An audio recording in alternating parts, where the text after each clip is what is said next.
안녕하세요. 투미TV 시청자 여러분 반갑습니다. 친절한 오영미 실장입니다.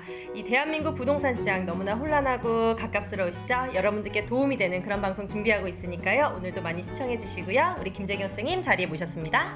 네, 안녕하세요. 당신의 부동산 주치 김재경 소장입니다. 소장님 저번에 1편, 2편 이어서 대체주택 특례조항 정말 많은 분들이 관심 주셨잖아요. 오늘 그 Q&A 시간 정말 소장님을 통해서 우리 한번 답을 받아보고 싶은데요. 거의 300개가 넘는 댓글이 달렸단 말이에요. 제가 오늘 몇 가지 추려왔으니까 우리 소장님께서 꼭 답변을 해주시길 바랄게요.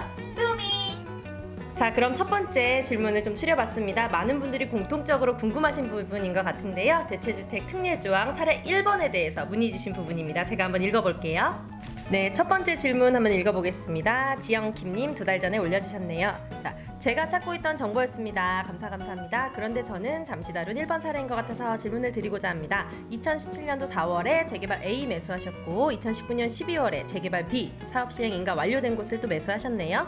2020년 6월 재개발 A를 매도 예정으로 일시적 2주택으로 비과세 적용되는 것으로 알고 있습니다. 현재는 재개발 B만 소유하고 있는 상황이고 2017년부터 계속 전세를 살고 계시네요. 자, 질문입니다. 재개발 B가 1년 내로 관리처분 인가가 날 예정인데 대체주택으로 아파트를 새로 구매하고 실거주하려고 합니다. 관리처분이 아닌 현재처럼 사업시행 인가가 난 이후에 대체주택을 취득해도 제가 향후 비과세 대상이 되는 건가요? 아니면 관리처분 이후에 대체주택을 취득해야 하는 건가요? 나중에 재개발이 완료되면 당연히 입주 예정이고요. 대체주택도 매도할 계획입니다.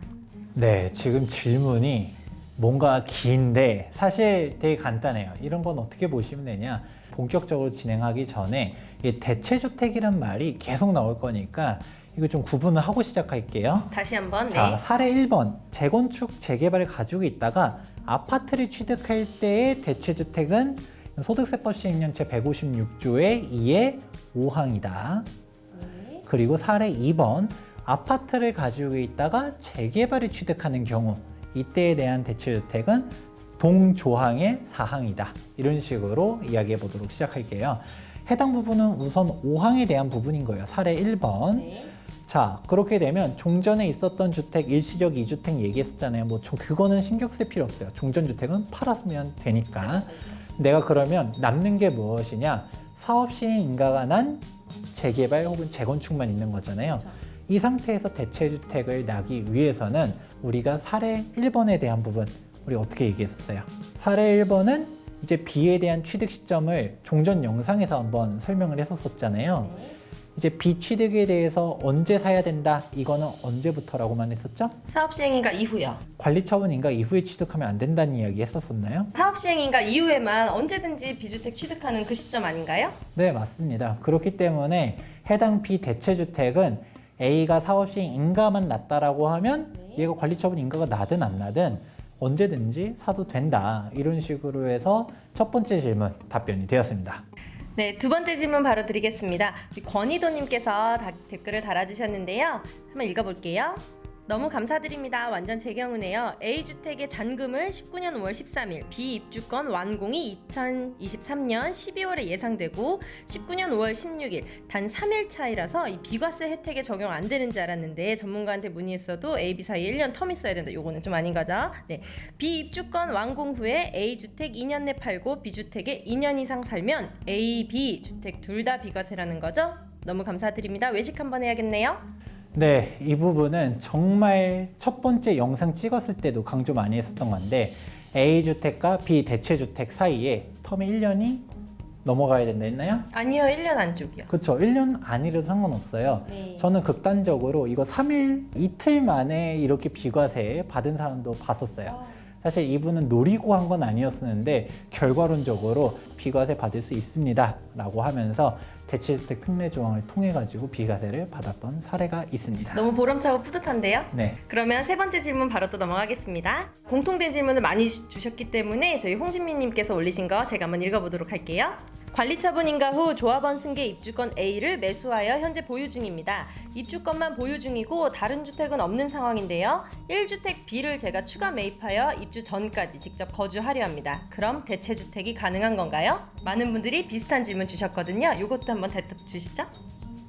안타깝게도 안 돼요. 빠르게 읽으면 좀 될 것 같기도 하거든요. 왜 안 되는지 좀 얘기해 주세요. 그럼 반대로 물어볼게요. 왜 될 것 같으신가요? 아까 사업시행인가 언제든 사면 괜찮다고 하셨잖아요. 아, 근데 이게 중요한 거는 이 A주택이 관리처분 인가 이후에 승계조합원으로서 취득했다라고 했잖아요. 네. 이게 뭐냐? 사례 1번과 사례 2번 어느 쪽으로도 해당이 안 돼요. 제가 사례 1번 같은 경우는 종전에 영상 찍었을 때 포인트 다시 한번 복기해 볼게요. 네. A는 언제 취득해야 된다라고 했었죠? A는 사업시행인가 이후.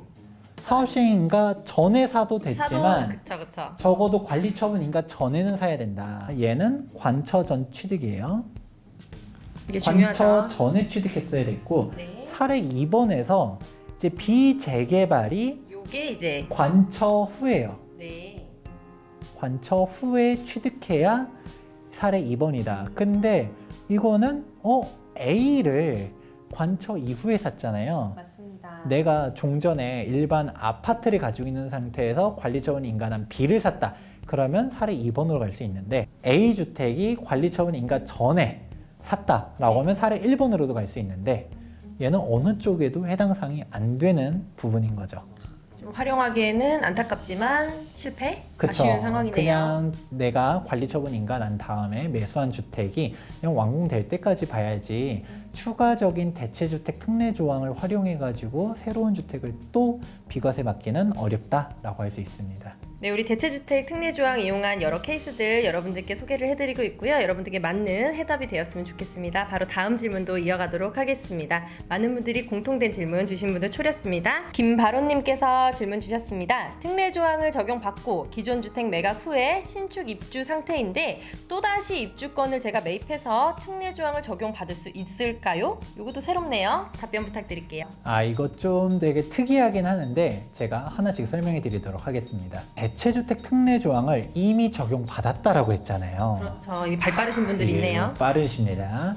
그럼 우리가 사례 1번이 됐든 사례 2번이 됐든 뭐가 됐던 간에 이미 이 주택을 갖다가 보유했다가 종전주택을 처분했었겠죠? 그쵸? 아직 처분 안 했다라고 하면 처분하시면 돼요. 그러면 나는 한 채가 되잖아요. 다시 1주택자. 그럼 다시 1주택자죠. 그러면 아파트 한 채를 가지고 있을 때 혜택 받을 수 있는 게 사례 1이라 했나요? 2라고 했나요? 사례 2번입니다. 네, 맞습니다. 사례 2번을 적용받기 위해서는 관리처분난 입주권을 매수해야 합니다. 맞습니다. 그러니까 내가 이미 특례 조항을 한번 적용받았다 하더라도 한 번 더 당연히 받을 수 있지요. 혹시 뭐 생애 최초 한 번 뭐 이런 거 없어요? 그런 거 없습니다. 그런 거 없기 때문에 사례 2번 한 번 더 적용받기 위해서는 관리처분 인가난 조합원 입주권을 새롭게 취득했다라고 하면 사례 2번으로 적용받을 수가 있다. 이 부분까지도 체크해 보시면 좋을 것 같네요. 자, 그럼 대체주택 특례조항 마지막 질문 한번 소개해 보겠습니다. 최근에 올라온 질문인데요. 작약님이 쓰셨습니다. 저는 1가구 2주택입니다. 아파트 한 채와 기존에 보유한 재개발 주택이 한 채 있습니다. 둘 다 오랜 시간 가지고 있었고 7년에서 10년 정도요. 재개발 조합원 분양권 한남 3구역으로 입주하면 기존 아파트를 처분하고 입주하고 싶은데 이 세금 문제로 어떻게 해야 할지 모르겠습니다. 제 경우는 신규 분양권을 구매하지 않은 경우라서 해당이 안 되나요? 두 집 다 굉장히 길게 몇 년씩 거주했습니다. 이런 케이스 많으실 것 같습니다. 답변해 주세요. 자, 이분은 어떻게든 비과세를 받을 수가 없어요. 뭐 방법 전혀 없나요? 네, 하나씩 설명을 해드릴게요. 자, A와 B가 있다라고 했었는데 A 같은 경우는 뭐 우리가 종전에 가지고 있었던 주택, B가 한남 3구역이라고 이야기했었어요.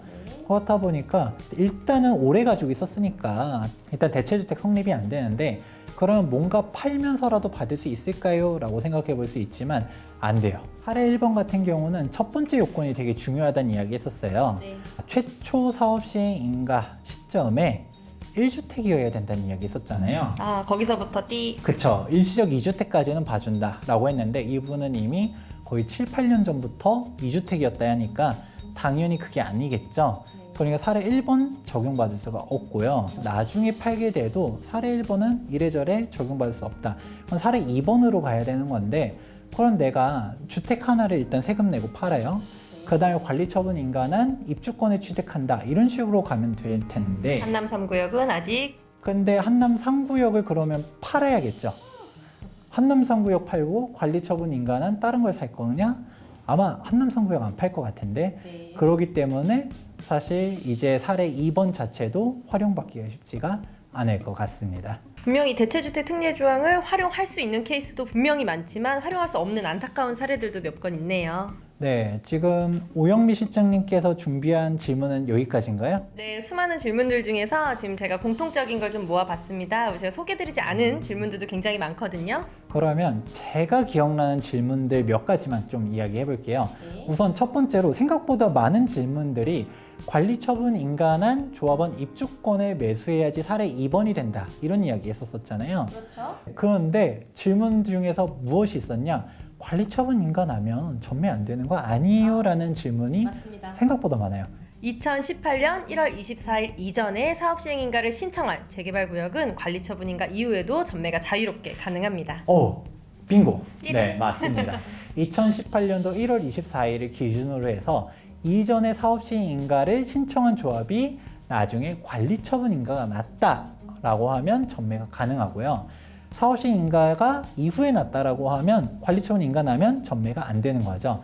예를 들어서 지금 현재 관리처분인가 난 서울의 대부분 재개발 지역들은 현재 전매가 가능하고요. 네. 근데 앞서서 질문에도 있었던 한남 3구역 같은 경우는 사업시행인가가 나중에 했었기 때문에 추후 관리처분인가 나도 전매가 안 된다는 사실. 그러니까 모든 조합이 다 되는 건 아니다. 그리고 너무 오래 기다리면 점점 전매 금지가 걸리는 조합들이 늘어날 수 있으니까 해당 혜택 받으려면 빨리빨리 움직여야 된다는 부분 참고해 주시면 좋을 것 같고요. 이 부분도 우리 재개발 전문가들과 함께 하셔야겠네요. 네. 그리고 또 질문 들어오는 것 중에서 자, 이게 있었어요. 자, 사례 2번 같은 경우는 준공으로부터 2년 이내에 처분해야 된다 이야기 했었잖아요. 맞습니다. 2년 이전에 팔면 어떻게 해요? 언제까지 팔 수 있나요? 라고 또 물어봐요. 맞아요. 자, 조합원 입주권을 취득한 날로부터 3년이 지나서 양도하는 경우라고 돼 있어요. 입주권을 취득한 다음에 3년이 지나야 해당 특례 조항을 받을 수 있다라는 것이죠. 비입주권을 2018년도에 취득했다라고 가정할게요. 네. 그러고서 얘가 준공이 2022년도에 나는 거예요. 네.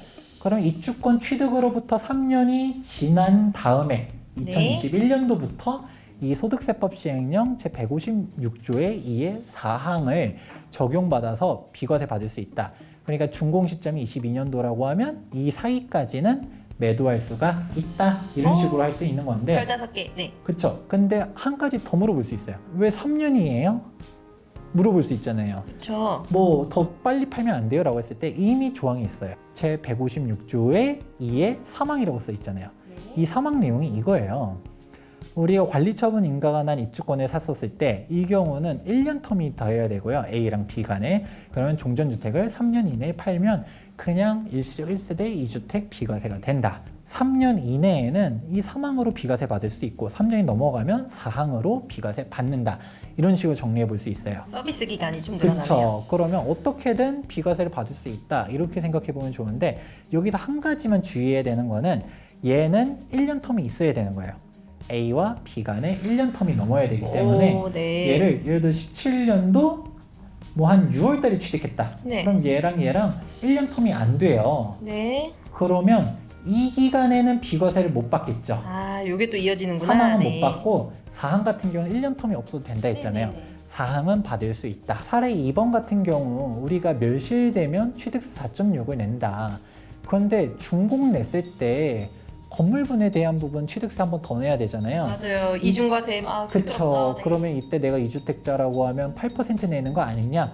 이런 질문들이 있는데 재개발 입주권 같은 경우는 원시 취득이기 때문에 보존 등기에 대한 취득세율을 내요. 네. 그러니까 2.96%. 만약에 내가 85제곱미터 초과 주택이다. 그러면 농특세 0.2%더 붙기 때문에 3.16%다. 이런 식으로까지 이야기해 보면서 대체주택 특례 조항에 대한 부분들 A부터 Z까지 다 이야기해 보았습니다.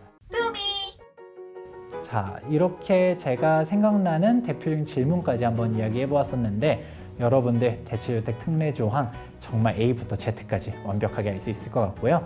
영상 총 3개예요. 2달 전에 촬영했었던 이제 사례 2번에 대한 상세 영상, 그리고 일전에 촬영했었던 사례 1번에 대한 영상, 그리고 이번 Q&A까지 보시게 되면 어지간한 사항들은 다 설명이 가능할 거라고 봅니다. 네, 오늘 대체주택 특례조항 영상을 마무리 짓도록 하겠습니다. 오늘의 영상이 여러분들께 꼭 도움이 되셨길 바라면서 저희 영상 좋아요와 구독하기 꼭꼭 눌러주시고요. 지금까지 친절한 오영미 실장과 부동산 주치 김재경 소장이었습니다. 감사합니다.